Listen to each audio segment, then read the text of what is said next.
Cher François, chers amis, quel moment inoubliable nous vivons ici ce matin à Sablé.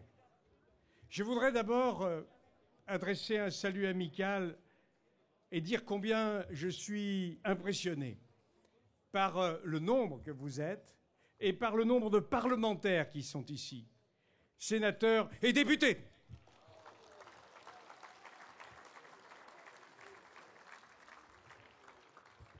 Avoir un programme élaboré dans le plus grand sérieux, très largement approfondi, avec des professionnels, avec des spécialistes. Avoir un candidat, homme d'État, confirmé, et tout cela depuis longtemps, est un avantage évident, mon cher François.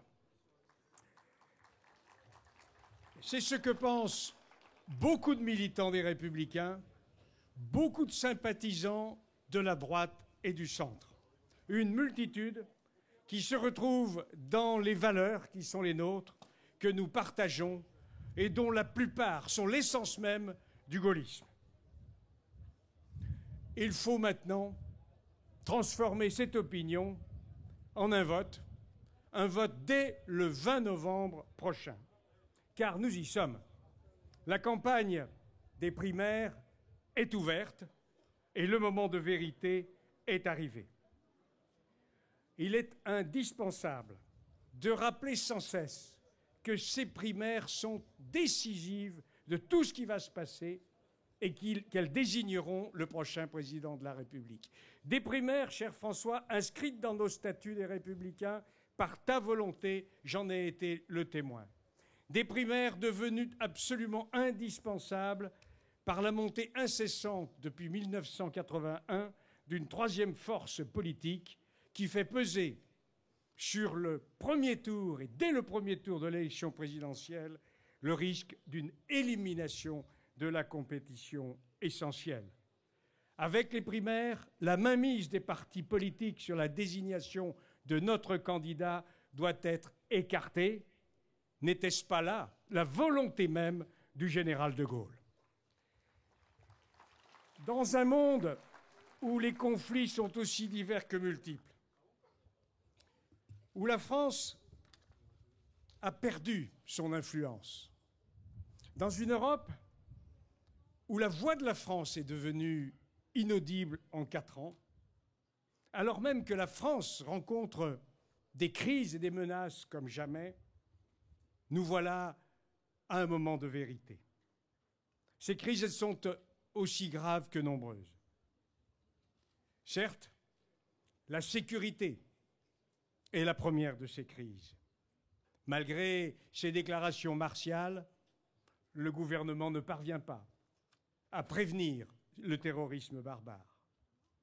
La crise économique et sociale, industrielle, agricole, particulièrement dramatique pour ceux-là même qui constituent le cœur de notre peuple de France et depuis des millénaires, cette crise atteint un niveau jamais déploré qu'illustre le chiffre du chômage malgré leurs manipulations.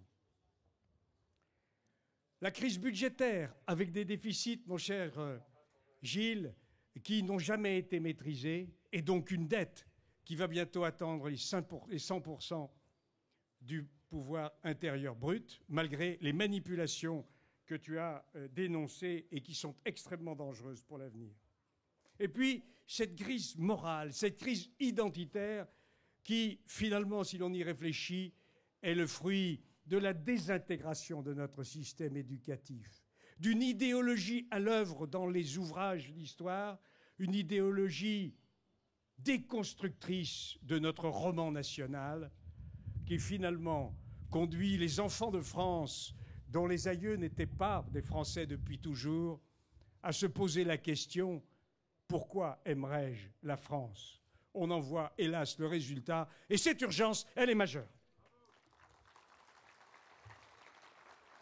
Oui, la France est confrontée à de multiples urgences, et celle-ci exige courage, la volonté de rassembler et de réformer. N'est-ce pas là, ne sont-ce pas là les qualités de François Fillon? Mais ne voir qu'une de ces crises serait une grave erreur. Certes, La sécurité est la première et la plus urgente. Mais la paix nationale ne sera pas rétablie sans que nous n'aurons pas rétabli notre système éducatif déconstructeur. Certes, la sécurité, le contrôle des flux migratoires, le sentiment d'appartenance à la République sont des priorités. Mais comment ces objectifs pourraient-ils être atteints sans un retour de notre compétitivité économique et sans la maîtrise de nos finances publiques qui vont à volo et dont certains les regardent en les considérant comme accessoires? Toutes ces questions cruciales, mon cher François et chers amis, elles sont au cœur de ce projet. Ce projet, nous devons tous le relayer. À toi, François, le pilote, l'alpiniste que je connais bien, à toi de monter en régime, à toi d'ouvrir la voie vers cette grande aventure et vers l'espérance. Car ce ne sont pas les sondages qui font les élections, ce sont les campagnes, c'est la force de conviction, c'est à nous tous de porter la parole. Et comme cela a été dit tout à l'heure par quelqu'un, je vais vous demander de remercier, il faut nous mobiliser.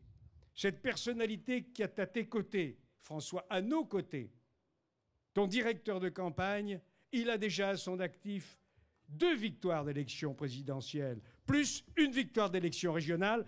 Je veux remercier Patrick Stefanini. Il nous l'a dit, il nous faut nous mobiliser afin que nous soyons tous présents dans chacun des 10 200 bureaux de vote. Les 20 et 27 novembre prochains, cette présence est la condition même de notre succès. Il nous faut nous mobiliser pour que le nombre d'électeurs atteigne et dépasse les 3 millions. Alors, chers amis, je suis certain que derrière le meilleur projet, le projet le plus abouti pour notre pays, je suis certain que nous retrouverons tous derrière la victoire, derrière François Fillon, pour que vive la France!